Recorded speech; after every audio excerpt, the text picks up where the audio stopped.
Major spoiler warning upcoming. If you want to see The Flash and haven't seen it yet, then this is the one time I would recommend that you don't watch this video. But now that you have my warning, for the people that have seen the movie, or maybe don't care enough to see the movie that are okay with being spoiled, let's talk about it. So, The Flash is kind of an interesting DC movie because it's kind of the end of the old DCEU and restarting to form the new DC universe, which is now being run by James Gunn. Director Andy Muschietti is a part of this. He was obviously known for his more like horror-leaning movies, including the past two It movies, which DC just, you know, James Gunn, Zack Snyder, James Wan, now Andy Muschietti, they're all known for horror and doing the movies, so I guess DC's going to keep that tradition going. So going into this movie, I didn't necessarily know how I was going to feel about it, what to expect, because a lot was taking place in such a short amount of time. I say short amount, like a 2.5 hour movie, but you get what I mean. It's a lot to explain, and it's a lot to get through 2.5 hours, but I think the movie paces itself well enough where it all just seems fine in the end. Like, most people wouldn't see it as a fitting ending to the old universe, but you gotta understand where the DCU is at now and why it needed to reset itself for what's to come. Now, I will mention the elephant in the room, which is Ezra Miller. He's made some public appearances for the first time since the allegations, and obviously, he wasn't cut out of this movie. He actually plays two versions of the Flash from different points in the multiverse. And, you know, one thing I'll say is I get it. He might be a shit human being. I understand that. But I never try to let that affect how I feel the actor did in the movie overall. And to be honest with you, I liked Ezra Miller's performance in this. He plays two different versions of Barry Allen that are also very similar to themselves, and I think he just does a nice job of, you know, making it feel like they end up, like, connecting in the end. Almost more like, instead of a, like, hey, this is me, just in a different universe, it's almost kind of like a brotherly love sort of thing, and it starts off, and you kind of realize the plot, and you start seeing it, and you think it's like this weird plot, because one of the main reasons that the Flash wants to go back in time to save his mom, because apparently his mom was murdered during a home invasion while his dad was out getting a can of soup, and, you know, he was upstairs in his room not knowing what was going on, and of course when his dad gets back, she had been stabbed, and of course with the dad being there lying in her pool of blood, they frame the dad, and he's been on trial for years, appealing, trying to, you know, prove that he is innocent, which he is in this case. And of course, the whole reason Ezra Miller's going back in time is so that, you know, he can do what he needs to do to turn back time. Basically, over, I think it was like tomato juice or something. Waiter, there's a dead guy in my...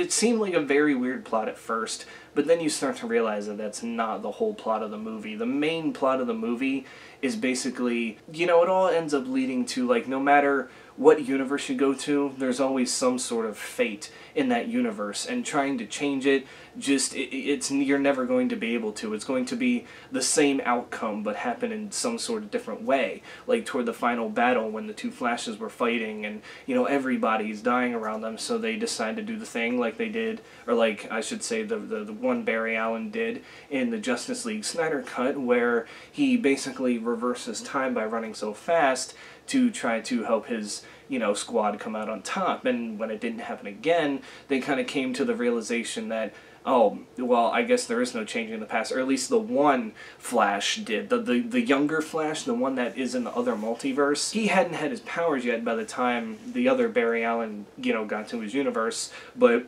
he ends up getting them, and because he ends up getting them, for whatever reason, the regular Flash that we have been seeing loses his powers. He doesn't necessarily regain them till the end of the movie. This movie is filled with Batman, I will say that much. It starts out with Ben Affleck. He's in it for, like, I don't know, 10 minutes. He gets the battle scene at the beginning. You see him as Bruce Wayne for a little bit, and then that's kind of it. You see Jeremy Irons as Alfred, and Gal Gadot pops up. Batman's falling, and she ends up saving him with the lasso of truth, so that was cool to see her. Now, whether she's staying as Wonder Woman, we still don't know. That's not clear yet, but we know Ben Affleck is out as Batman after this.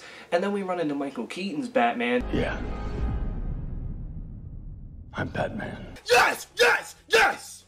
Yes! Who, well, this is the first time he's taken the turn with the character since 1992's Batman Returns, when Tim Burton helmed the project. And, you know, it was cool and all, but at the same point in time, too, I'm thinking, like, this is weird, but it's not like he just showed up to show up. I mean, they're in the multiverse, for God's sakes, and I don't necessarily think you tie it with the Burton films. It's just kind of its own thing, but it makes sense as to why he's an older Batman. Gotham City is now, like, one of the least crime-ridden cities, so Batman's not needed anymore, so he just kind of hermits himself in Wayne Manor all day. I mean, Alfred is dead, so, you know, he has no reason to, I guess, you know, go out there and do the thing he normally does, and they find him all long-haired, shaggied, but when he finally decides to, you know, team up and fight with this new team, you know, he trims it up. He's the regular old Batman. We get to see the Batmobile again, his costume, everything in between, and, you know, I'm not spoiling this. It's all in the trailer, so this isn't necessarily the spoiler part. We all knew Michael Keaton was going to be in it. Ben Affleck was going to be in it, so no surprise there. Now, one thing we do find out in this current universe with Michael Keaton's Batman is that Clark Kent did exist, but what happened was his cousin, Supergirl, who was on this universe, was actually sent to Earth to protect Kal-El, not knowing that Zod had taken him when he was younger to, you know, take traces of his blood to basically, what Zod said was that when Superman's father had shot him, and I guess his cousin got shot out to Earth and Krypton blew up, that their father had hidden this, like, thing where it can, like, bring Krypton back, and Zod was trying to do that, and the only way you can do that is if you drain the blood of, like, the superior, like, the strongest one. And I guess in that universe, Superman being a baby wasn't, you know, quite strong yet, so of course Zod in this universe is after Supergirl, so they kind of explain that Clark Kent did exist, but in this universe he's gone. There was a lot of things going on, like when Barry Allen goes through the whole time thing, they're seeing different universes, and let's see, they pay homage to Adam West's Batman, Ben Affleck's Batman, of course, Christopher Reeves' Superman, the Supergirl from, oh, I can't remember her name, who played Supergirl in that shitty 80s movie. And, of course, of all the ones to show, they did do George Reeve too, like the original Superman from the black and white, but the one, I remember laughing because it wasn't me laughing at how stupid it was, but it was just me laughing because it's like, of course they would make this come to life, even if it was just for like a couple of seconds. Nicolas Cage's Superman is here. He's not the new Superman, but if you remember, I made a video on it back in the 90s, right around the time, you know, Batman and Robin was about to come out. There was a Superman movie that was supposed to be in development with Tim Burton directing, and his choice for Superman was Nick Cage. He was actually, you know, chosen at the time, but they didn't get much further than the costume, you know, trying on and stuff like that before the movie was subsequently canceled because Batman and Robin tanked at the box office. Ah, my nipples, they hurt! They hurt when I twist them! So, to even pay homage to something that is even like a meme now, I was like, you know what? Good on DC for doing this, because that is funny, that is hilarious. I don't think Nick Cage showed up and did it. I just think it was more like a computer kind of generated type thing. But it, like, I'm sitting there going, whose Superman is that? And then he pops up and it's just his face, and you're like, Nicolas Cage, like, of all the things, that one I was least expecting. Well, not even least expecting. There is one more that we're going to talk about that's probably like the big spoiler at this point, but, you know, I feel like overall it was a nice movie. It teaches you a lot of lessons. It really tells you that, you know, things in life happen, and for the most part they're just meant to be that way, and, you know, as humans we're just kind of made to get over it, and we all grieve in different ways over certain things, and, you know, it's okay to have these emotions for these certain things, and going back and changing whatever, it's probably not going to be the right thing to do, because then other things change and you might lose this, that, and the other. So, you know, it's lighthearted, and I really, really like how the plot wasn't all over the place. We understood what was going on, because for a multiverse movie, you're thinking they could do 100 different things that can throw this out of proportion, just like Multiverse of Madness did. But it kind of took the Spider-Man No Way Home route, where sure there's holes in other areas for other universes that were previously around, but it made everything cohesive and brought it together, and you felt the direction that was, you know, they were going for. And a lot of the VFX stuff, I remember people complaining about that.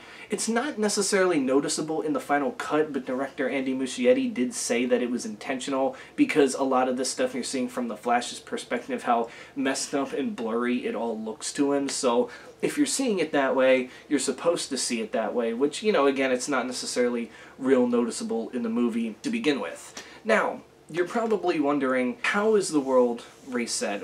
What's the new DCU going to entail? We still don't know a ton, but there's a couple things that took place. One, his father ends up getting, you know, out of jail, because when they were trying to, you know, prove his alibi, him being at the grocery store trying to buy this, you know, tomato sauce, he was at the grocery store, but since his head was down and you couldn't see his face, he, you know, that alibi wasn't going to stand. But what the Flash did was, instead of going back in time and saving his mother, he ended up just making it to where he moved the soup cans over to another section area where they were on the top shelf, so that way when his dad reached up to get them, his face would show on the camera, and boom, there you go. There, your alibi is true, you're innocent, you were not there during the state of the crime, so how could you have committed the murder? So that's how that happens. But then there's a surprise that kind of comes out of nowhere. Now, this was speculated for a while, but both James Gunn and the person I'm about to talk about were just kind of denying this, and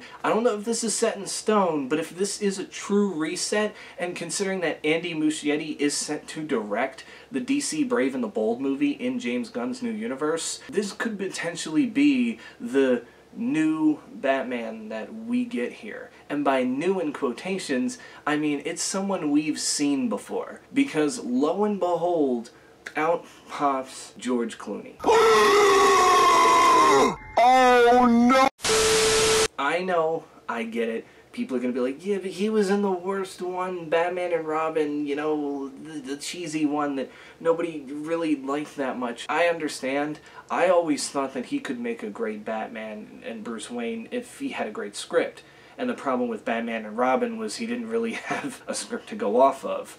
And you know, now that the world is reset, and apparently, you know, Ezra Miller's Flash isn't with Ben Affleck's Batman anymore, this is the Bruce Wayne in that universe, this has to be the new Batman. This has to be the reset, because if you look at what they're doing for this new Batman film, they're going older Batman, where his son Damian exists, Batgirl is around, and the other Robins are off, you know, doing their own thing. Nightwing is there. I think it's supposed to feature, like, a lot of the Bat family. So, George Clooney playing the role who is older, maybe he thought to himself, you know, this time around, one, it's gaining popularity because people remember him as being the worst Batman, but two, at the same point in time, maybe he knows the direction they're going in this time, and maybe realizing that it's not going to be fodder cheese to bring it down to this, you know, strictly, you know, children audience, that maybe he thought, now's my time for a second chance. Andrew Garfield got his, and everybody was ecstatic about his return, even though a lot of people would say he was in the worst Spider-Man movies. And maybe George Clooney just thought, you know, maybe I can get my arc here.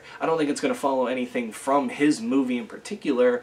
I just think that maybe he'll get a better story, a better arc, and maybe it'll be like Ben Affleck toward the end, where maybe we start to appreciate him as Batman, because I really do think the send-off for Ben Affleck's Batman was a little sudden. Like, I wish they would have done it in a different way in this film, but, you know, in the end you can only do so much and whatnot, because really Michael Keaton's Batman is the Batman that gets the most airtime. He fights, he does this, he helps out and all this kind of stuff. So you kind of knew which Batman was going to get the most airtime by the trailer. But, you know, I feel like Ben Affleck's Batman still kind of got a better send-off than 10 minutes of screen time, where he gets one action scene at the beginning where he has to get saved by Wonder Woman, and then just kind of has a conversation with Barry and he never sees him again. Also, the drunk Aquaman cameo is kind of funny too, just seeing Jason Momoa, and I guess that clarifies that he's going to be staying on as Aquaman in the future. I don't know, there's still a lot of questions, but we know Ezra Miller's staying.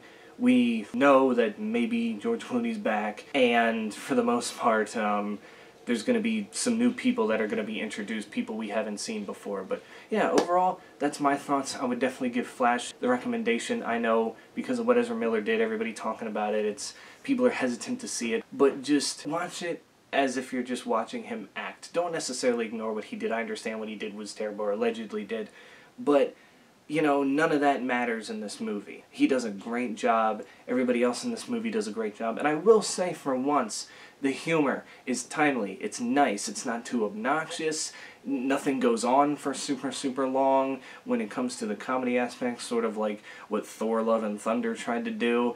It, you know, all just fits very, very well together. And I was very, very impressed with it. I actually haven't had this much fun with a DC Universe movie in a while. Even the Batman, it's like, I liked it, I still like it now, but I didn't have as much fun. Like, that was the first one where I was like, oh my god, this person's here, oh my god, this is happening. Like, it was just so nice to be able to do that with a DC movie again, because Marvel's kind of, you know, lacking with that now, and, you know, with the DCU just getting started, it's like you're probably going to get that a lot more in that universe. So, yeah, super excited to see what the DCU has in store, and I can't wait to have more things clarified, but, again, that's just my thoughts, and if you've seen the movie, you can tell me in the comments below, what do you think, and do you think that, you know who at the end of The Flash is going to be the new Batman, or will it be somebody else? Was that just a cameo to kind of, you know, still pay homage to the worst Batman, or is this truly going to happen again the second go around? But,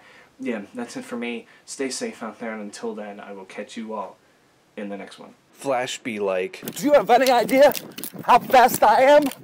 I'm fast as fuck, boy!